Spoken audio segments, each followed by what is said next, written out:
Hello সবাইকে, কেমন আছো তোমরা? আশা করি সবাই খুব ভালো আছে, আমরাও বেশ ভালো আছি।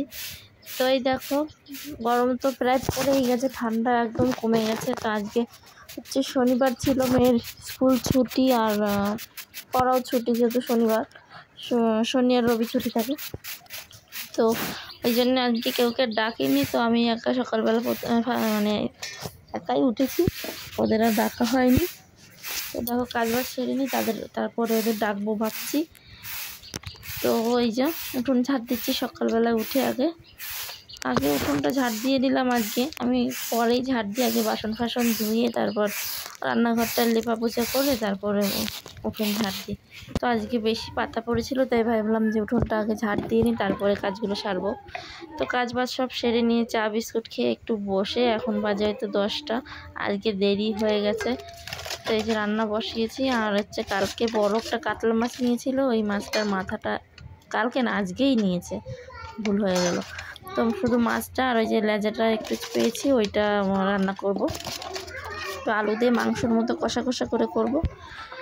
আর হচ্ছে এই দেখো এখানে ভাত বসিয়ে দিয়েছি, ভাত উতলেও গেছে। তো ওই যে, তো আর কি রান্না করব চলো দেখতে থাকো। তো এখানে দেখো আমি মাছটা ভেজে নিয়েছি, আর হচ্ছে আর এক পিস মাছ আলাদা করে রাখা আছে, পেটিস মাছ, এটা আলাদা করে ভাজা করব। এই যে মাছটা ভাজা হচ্ছে। আর মাছগুলো করলাম না, মাথাটা আজকে রান্না করি, আর একদিন মাছগুলো করব, এই জন্য মাছগুলো রেখে দিয়েছি, শুধু মাথাটাই করব আলু দিয়ে। তো মাছের মাথাটা ভালো করে ভেজে নিচ্ছি, কারণ একটু বড় মাছ তো, ভালো করে না ভাজা হলে কেমন একটা গন্ধ বেরোবে। এখানে দেখো আমি সব মশলা করে নিয়েছি, আলু কেটে নিয়েছি, আদা রসুন বাটা, পেঁয়াজ কুচি আর টমেটো কুচি করে নিয়েছি। তো এর সাথে আর লাল শাক ভাজা করব। লাল শাকটা এখন এটা বসিয়ে দিই, তারপর লাল শাকটা বেছে কুটে ধুয়ে আনবো। আর দেখো আমি এখানে বসে রান্না করছি, গরম পড়েছে, বললাম বেশ ভালো গরম পড়েছে, আর রোদের জোর তো ভীষণ।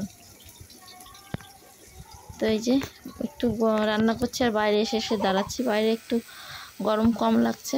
এই যে আমার রান্না হয়ে গেছে প্রায়, ভাতটা হয়ে গেছে, তরকারিটাও হয়ে গেছে, এই যে শাক ভাজাটা করে নিলে হয়ে যাবে। আর মেয়ের জন্য ভাবছি একটু ঝিঙা পোস্ত করব, ও যেহেতু মাছ খায় না, আর শাকটাও সেরকম খেতে চায় না, বাচ্চা মানুষ জোর জবস্তি। হ্যাঁ, আমি যে ঘরে কম্পিউটারটা চালিয়ে দিয়েছিলাম ওটা দেখবি না, খালি ফোন দেখবি? হুম, বেকারের মতো বসে আছিস ওখানে। দিদি কোথায়? ডাক, দিদিকে ডাক, দিদিকে ডাক, দিদি কোথায়? দেখ তো, দিদিকে ডাক। তো এখানে দেখো আমার মাছ পুরো রান্না হয়ে গেছে, বেশ কষা কষা করে আলু দিয়ে মাংসের মতো করেছি। এই যে উনুনের উপর রেখেছি হাঁড়িটা, তার উপরে তরকারিটা রেখেছি। এই যে দেখতেও ভালো হয়েছে আর খেতেও ভীষণ টেস্টি হয়েছিল। তো চলো আজকের ভিডিওটা এই পর্যন্তই। আর করেছিলাম ওই যে লাল শাক ভাজা, আর ঝিঙা পোস্ত করেছিলাম মেয়ের জন্য। চলো টাটা।